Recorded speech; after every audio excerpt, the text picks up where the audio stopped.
नमस्कार दोस्तों आज हम फुल डिटेल करेंगे कि यार हम नोट्स कैसे बना सकते हैं, इसके मेन इम्पॉर्टेंस क्या है और कैसे इसको यूटिलाइज़ किया जा सकता है। इन शॉर्ट इस वीडियो को देखने के बाद आप इस नोट्स वाले टॉपिक पे काफ़ी मास्टरी कर लोगे। दोस्तों ये टॉपिक बहुत ही ज़्यादा इम्पॉर्टेंट है, जितना आप समझ सकते हो उससे काफ़ी ज़्यादा इम्पॉर्टेंट है। और ये नोट्स है ना, मैं कहूँगा ये आपके लिए एक एसेट है। अगर आप एक स्टूडेंट हो तो ये आपके लिए एक अमेजिंग सा टूल है। तो अंत तक बने रहिए हमारे साथ, क्योंकि वीडियो काफ़ी ज़्यादा इंपॉर्टेंट होने वाला है। दोस्तों पहले हम लोग बात करेंगे कि नोट्स इंपॉर्टेंट क्यों हैं, जहाँ पे मैं आपको नोट के सारे इंपॉर्टेंस बताऊंगा। सेकंड हम लोग बात करेंगे कि नोट्स को कैसे बना सकते हैं, और थर्ड बात करेंगे कि नोट्स को कैसे यूटिलाइज़ किया जाता है। दोस्तों फर्स्ट हम लोग बात करते हैं कि नोट्स इंपॉर्टेंट क्यों है। कई सारे लोगों को क्या लगता है कि भाई बुक से पढ़ना बेस्ट है, नोट्स बनाना टाइम की वेस्टिंग है। और कई सारे लोग नोट्स बनाते ही इसलिए है क्योंकि स्कूल का प्रेशर होता है कि भैया वो 5 नंबर उनको तभी मिलेगा जब वो नोट्स बनाएंगे। लेकिन मेरा मानना क्या है कि आपकी स्टडी टेक्निक को या आपकी जो स्टडी प्रोडक्टिविटी है, इसको इन्हांस करने में नोट एक बहुत अमेजिंग सा टूल है। चलो इसको एक एग्जांपल के साथ समझाता हूँ। मान लो 20 पेजेस का एक चैप्टर है, आप उस चैप्टर को पढ़ते हो। वेरी वेल, सबसे पहले आपको चैप्टर को बुक से ही पढ़ना चाहिए। इसके बाद आप नोट्स नहीं बनाते हो तो 2 महीने बाद क्या सीन होगा कि आपको इस चैप्टर को वापस से रिवाइज करने की ज़रूरत पड़ेगी। तो अब आप क्या करोगे कि वापस से 20 पेजेस पढ़ोगे और वही टाइम लगेगा। मान लो कि आपको इस 20 पेजेस को पढ़ने में 3 घंटे लगे थे, तो जब 2 महीने बाद आप उसको रिवाइज कर रहे होगे तो आपको रिवाइज करने में भी 3 आवर्स ही लगेंगे।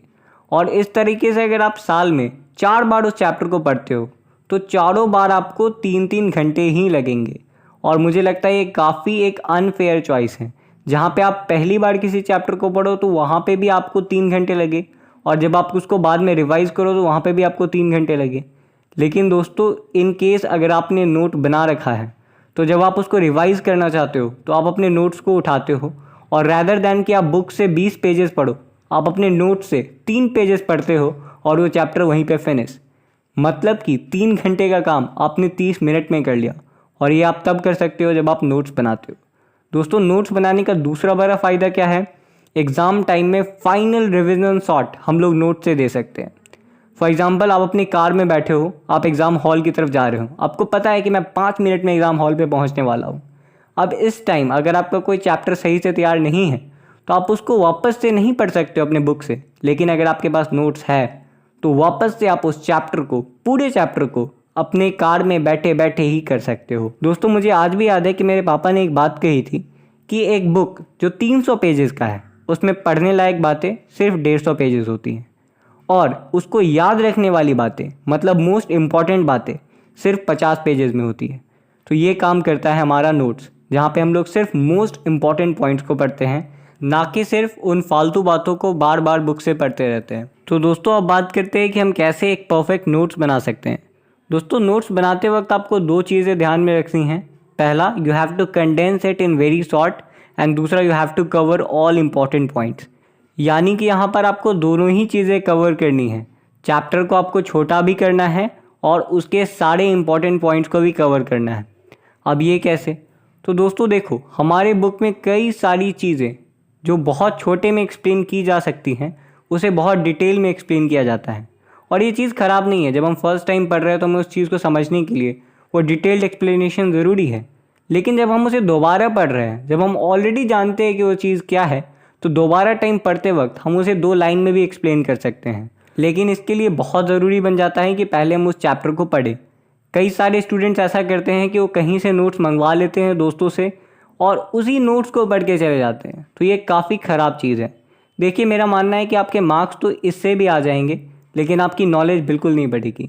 तो आपको पहले बुक से पढ़ना है एक बार, और वापस से अपने से खुद से एक नोट बनाना है और फिर उन नोट से पढ़ना है, जहाँ पे आप अपनी लैंग्वेज में नोट को लिखें। ये भी एक बहुत इंपॉर्टेंट पॉइंट है, नोट इट, कि आपको नोट बनाते वक्त अपने लैंग्वेजेस का यूज़ करना है, और जितने छोटे में आप उसको सिंप्लीफाई करके लिख सको आप लिख सकते हो। नाउ दोस्तों, कैसे हम लोग एक 20 पेज के चैप्टर को 4 पेज में कंडेंस करने के बावजूद हर एक इंपॉर्टेंट पॉइंट को कवर कर सकते हैं, इस बारे में भी थोड़ा सा डिटेल कर देता हूँ।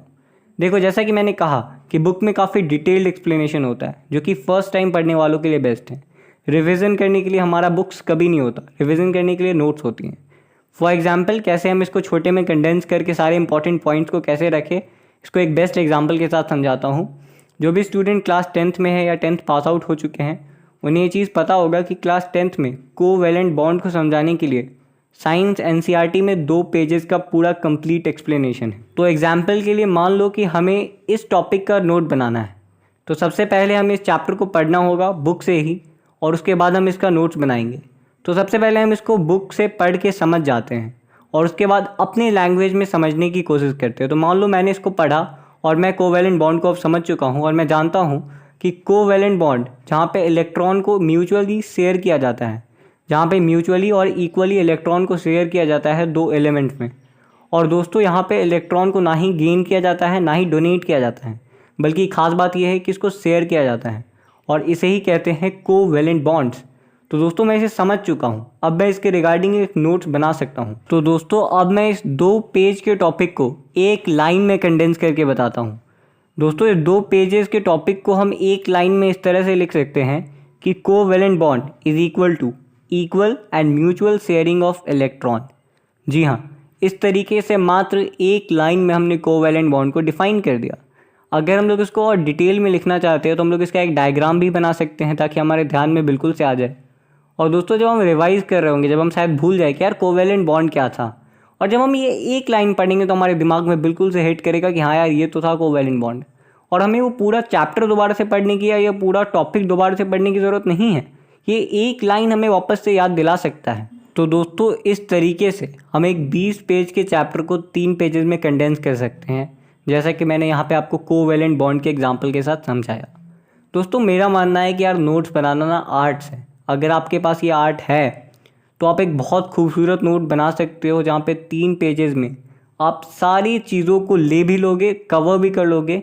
लेकिन इसके लिए काफ़ी इंपॉर्टेंट ये है कि जब हम पढ़ें तो हम उस चीज़ को अच्छे से समझ जाए। तो बस जब आप नोट्स बनाएं तो इन दोनों बातों का ध्यान रखें कि चैप्टर को हमें कम से कम पेजेस में कंडेंस करना है और दूसरा कि सारे इंपॉर्टेंट पॉइंट्स को भी कवर करना है। तो आप चैप्टर को जितने अच्छे से पढ़ेंगे और जितना ज़्यादा अच्छे से समझेंगे आप उतना ही अच्छा एक नोट बना सकते हैं। और साथ ही साथ अगर नोट्स आपके वर्ड में लिखा हो तो आप ये चीज़ को आसानी से कर भी सकते हैं और ज़्यादा बेटर रहेगा। नाउ दोस्तों लास्ट टॉपिक की तरफ बढ़ते हैं कि इसको यूटिलाइज़ कैसे करें, कैसे हम अपने नोट्स से ज़्यादा ले सकें, इस बारे में बात करते हैं। तो दोस्तों रिमेंबर कि नोट्स कितना भी एक अमेजिंग टूल हो, लेकिन ये बुक से अच्छा टूल नहीं है। साल भर में जब तक आप बुक्स को 2 से 3 बार नहीं पढ़ते हो तब तक आपका काम नहीं चलेगा। नोट्स आपको टाइम टू टाइम रिवीजन के लिए, जहाँ पे आप जल्दी से रिवाइज़ कर पाओ, इसके लिए हेल्पफुल ज़रूर है। लेकिन समय समय पे आप चैप्टर को खुद बुक से भी देखते रहो और साल में 2-3 बार आपको बुक्स को पढ़ना है तो पढ़ना है।